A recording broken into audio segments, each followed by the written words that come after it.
Bonjour, je suis Renaud Deschamps, candidat à l'élection du prochain maire d'Amiens en 2026.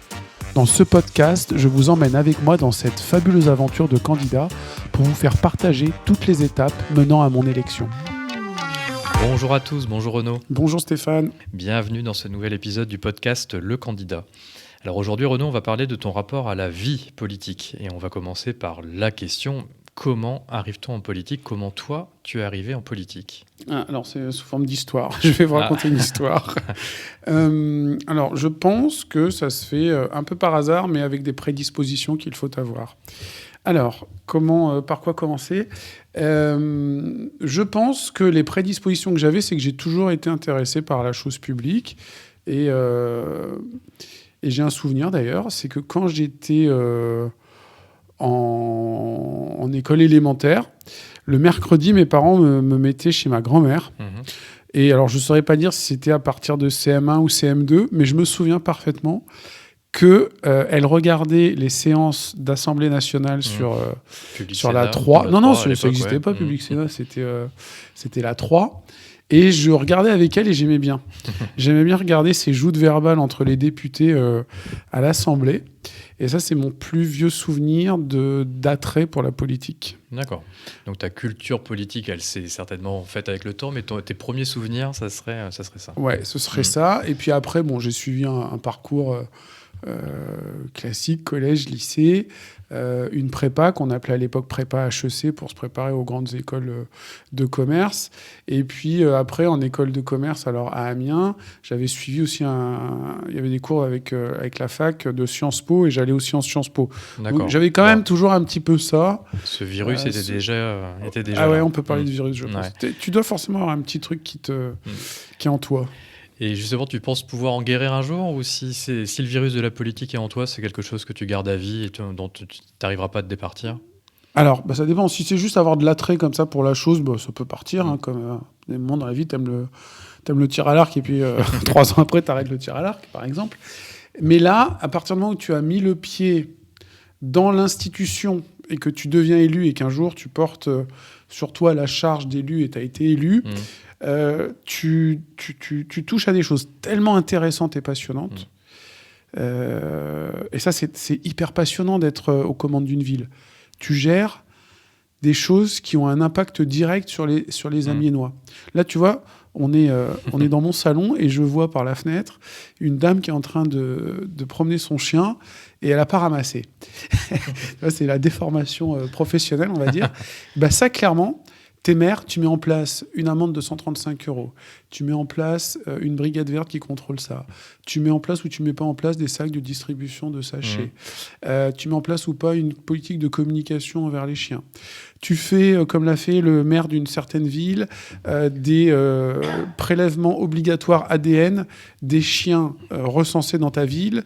Et quand tu as un dépôt sauvage, tu as la police municipale, enfin une brigade dédiée, qui fait un prélèvement des excréments du chien, qui retrouve donc à qui ça appartient, le propriétaire, qui envoie non seulement une amende au propriétaire, mais en plus les tests d'analyse. Donc tu vois, tu peux pousser la chose très loin sur chaque sujet de la vie d'une ville. Et pour moi, c'est ce qu'il y a de plus passionnant. Voilà, c'est pas génial, j'ai pris l'exemple de la crotte de chien. Mais bon, c'était le cas. C'était le cas, ça vient d'arriver sous nos yeux. Mais voilà, tu as des voitures qui sont stationnées dans ta ville, comment tu gères ça ?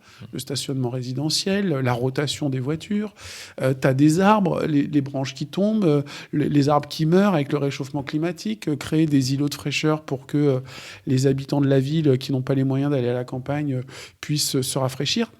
C'est des choses où, quand tu prends une décision, le lendemain, ça peut être appliqué et le surlendemain mis en travaux. Ça, c'est formidable. Quand tu es élu à plus grande échelle, quand tu es député, tu votes des lois. La loi, elle est votée, elle est promulguée et après, elle se met en application.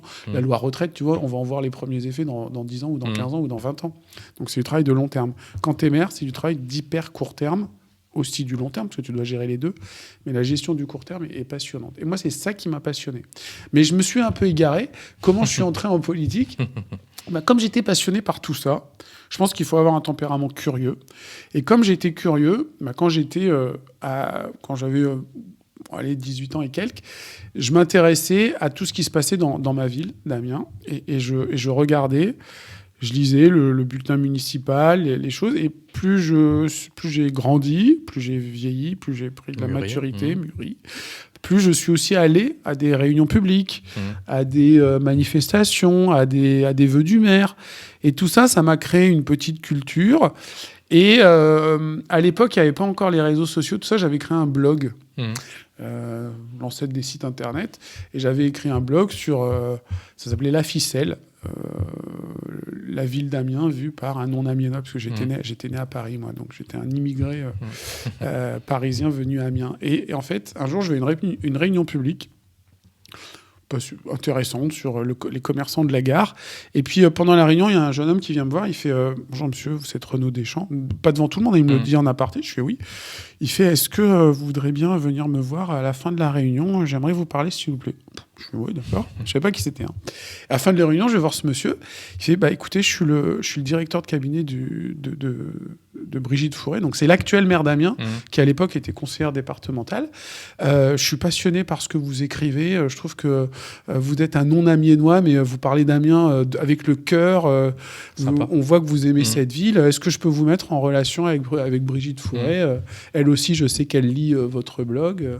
Je fais « Ouais, avec plaisir. » et puis voilà, je suis rentré en relation avec le futur maire d'Amiens. D'accord. Et puis le jour où on a sympathisé. Et le jour où elle a candidaté d'abord pour renouveler son mandat de conseillère départementale, elle m'a demandé si je voulais faire partie de ces équipes de bénévoles, quoi. Alors j'ai commencé avec du porte-à-porte, distribuer des tracts dans les boîtes aux lettres dans son canton. Puis elle a gagné. Et puis 2 ans après, c'était les élections municipales et elle m'a dit Renaud, tu repars avec moi. Et puis elle a gagné. et puis le lendemain de l'élection, elle m'a convoqué dans son bureau en me disant Renaud, non seulement on a gagné, mais tu vas être un de mes adjoints. Donc elle m'a nommé adjoint au maire comme ça. C'était il y a 10 ans, donc j'avais 34 ans. D'accord. Voilà. Donc j'aurais pu être. Il y en a qui deviennent Premier ministre à 34 ans. Moi, je suis juste devenu adjoint au maire d'une ville de 135 000 habitants. Mais voilà, j'étais très heureux et j'ai adoré. Voilà comment je suis entré en politique. D'accord. Donc ça, alors, un virus que tu as depuis longtemps. Le hasard d'une rencontre. Moi, je crois beaucoup au hasard dans la vie. Tu rencontres des gens. Le hasard se déclenche. Si tu restes chez toi dans ton canapé, tu ne rencontres personne. Si tu sors, si tu vas dans des événements, si tu vas dans des manifestations publiques, si tu vas dans des colloques, tu rencontres des gens. Tu vas dans la rue, tu rencontres, il faut parler.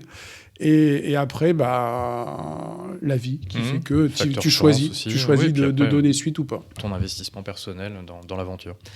Alors, donc là, tu as raconté ta rencontre avec Brigitte Fourré. Est-ce qu'il y a des gens qui t'ont inspiré en politique d'un point de vue local ou national ? Est-ce que tu as des modèles ou non, tu t'es forgé tout seul ? Alors si, parce que donc moi j'avais 34 ans quand j'ai rencontré, mais j'étais déjà intéressé depuis l'âge de 20 ans à tout ça. À l'époque, c'était Gilles de Robien qui était maire, qui avait une stature quand même nationale, parce qu'il a été ministre des Transports. Donc forcément, quand tu rencontres le maire d'Amiens, que tu vois aussi à la télé, à l'Assemblée nationale, t'es impressionné quand t'es jeune. T'es impressionné par la stature politique de la personne. C'est l'effet de télé aussi, tu vois. T'as vu quelqu'un à la télé, tu le vois en vrai dans la rue, t'es impressionné. Et puis après, clairement, moi, dans les débuts, j'étais impressionné par Brigitte Fourré, par les députés que je commençais donc à côtoyer, le député Alain Geste, le député de la circonscription. C'est des personnes qui sont quand même inspirantes quand tu les rencontres, parce que elles ont un passé. Quand elles parlent, c'est avec éloquence.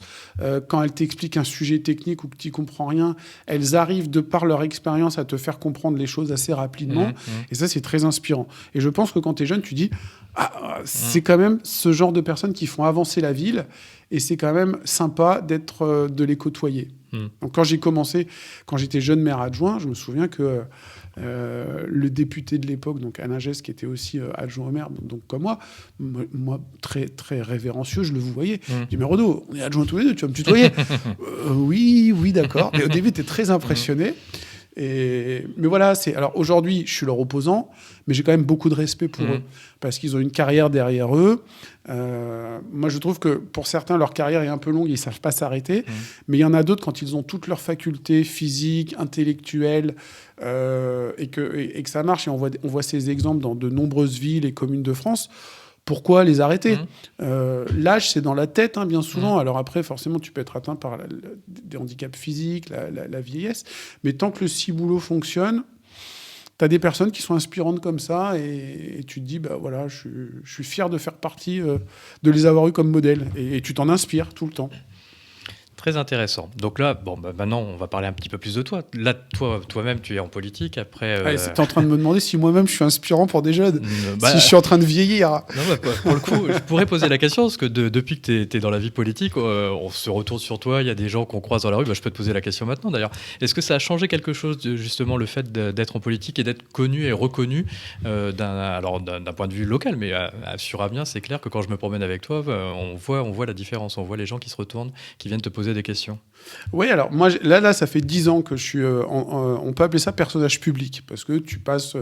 ton nom est public, tu passes ton nom régulièrement dans le journal local, tu es interviewé par la radio, par France 3, etc. Donc, puis quand il y a des campagnes, ta tête est affichée dans les quartiers d'Amiens en tant que candidat. Donc tu deviens connu, forcément. Tu deviens connu, et ça, faut l'accepter.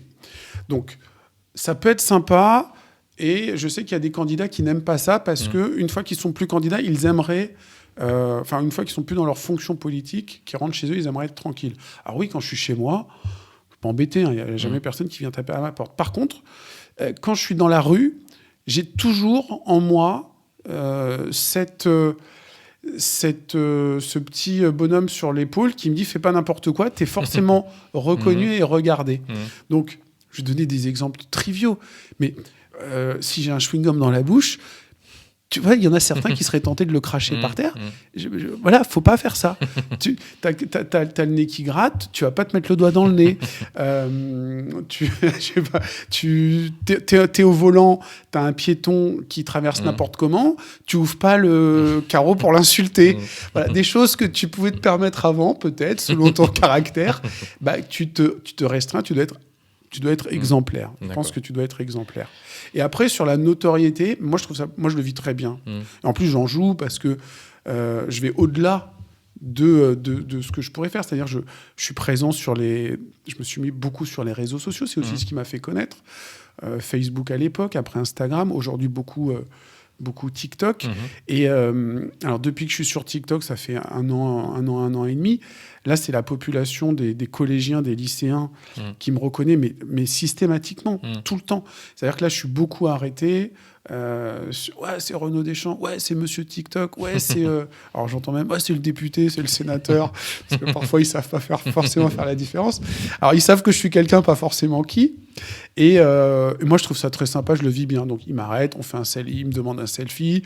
Parfois, je les vois, quand j'en croise, je marche dans la rue piétonne, la rue des Trois Cailloux à Amiens, je vois un groupe de deux qui est en train de parler entre eux, et j'en vois un qui a les yeux qui se lèvent vers moi et qui baisse directement les yeux vers son copain, et je le vois murmurer. Et l'autre qui me regarde, j'ai compris qu'il lui a dit « Ah, t'as vu, c'est Renaud Deschamps ».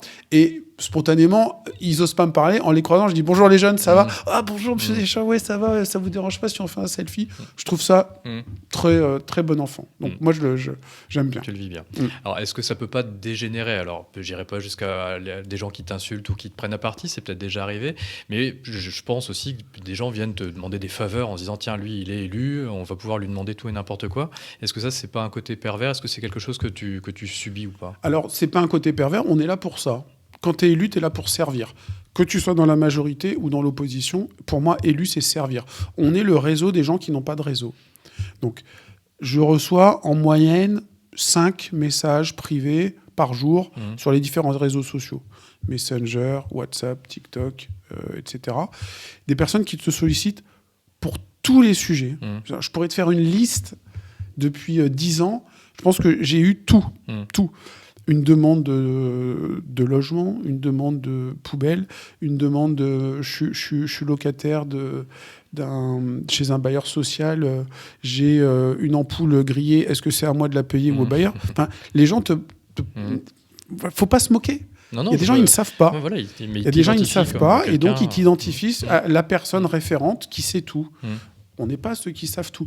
Par contre, ce qu'on a peut-être, c'est qu'on sait aller chercher l'information. On sait aller chercher l'information, et donc on répond. Ce que je ne fais jamais, c'est accorder des faveurs. Là, je me suis mis vraiment cette étiquette sur le dos.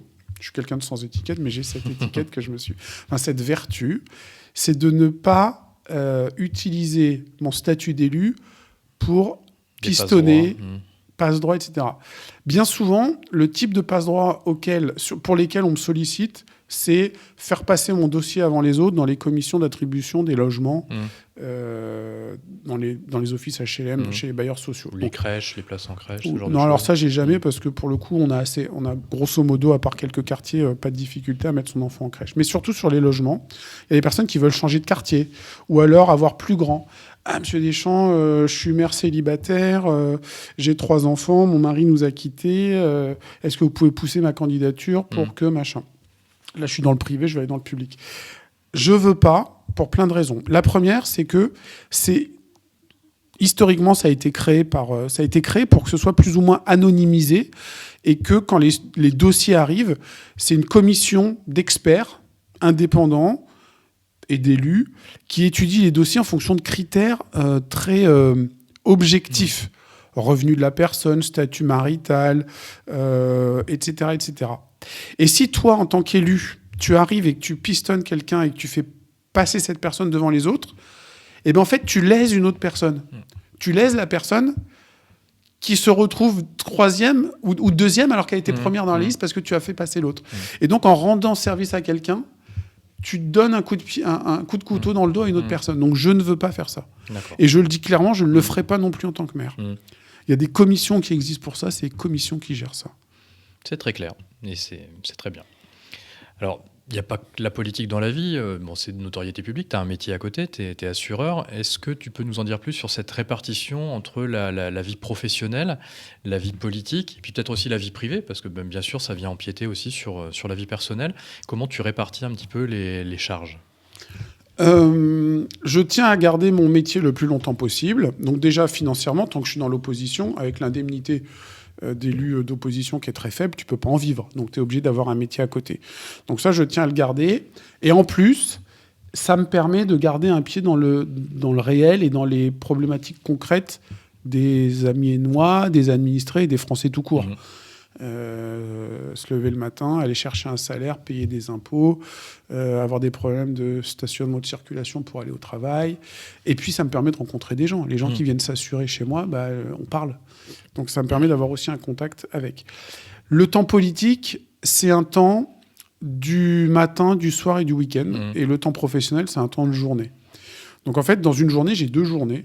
J'ai le matin, avant d'aller au travail, où je vais travailler chez moi. J'ai une pièce dédiée, un bureau où je vais répondre à mes mails en tant qu'élu, les sollicitations que j'ai pu avoir, préparer mes conseils municipaux, préparer les dossiers, entrer dans le fond des sujets, prendre des rendez-vous avec des Amiénois, des clubs, des associations. La journée, je vais travailler avec, entre 2 rendez-vous, toujours un œil sur le téléphone, sur les messageries, sur les réseaux sociaux. Et puis le soir, remairie. Donc bien souvent le soir, je passe à l'hôtel de ville, courrier, parce qu'on reçoit du courrier, rencontrer aussi d'autres élus, parce que c'est là-bas qu'on les rencontre, c'est là-bas qu'on pioche de l'information. Les commissions, etc. Donc tu arrives grosso modo à faire les 2. D'accord. Ok. Par contre, quand tu es maire, tu peux plus après. Ouais, voilà. Là, il faut faire un choix, faut arbitrer. Alors, pour être un petit peu maire d'une grande ville, faut préciser. Quand tu es maire d'un village, tu peux et tu dois faire les 2. Alors, sans être dans la provoque, mais une petite question qui picote. Tu cumules les fonctions d'assureur et d'homme politique là, j'ai pas de chance. C'est des professions où les clichés ont la vie dure. Ouais. Est-ce que c'est quelque chose que tu vis bien, ça, le fait de... Très bien. Ouais. Très, très bien. Moi, je suis fier d'être assureur. On a une mauvaise image des assureurs, mais là, on est en pleine période où il y a les inondations dans le Pas-de-Calais. Là.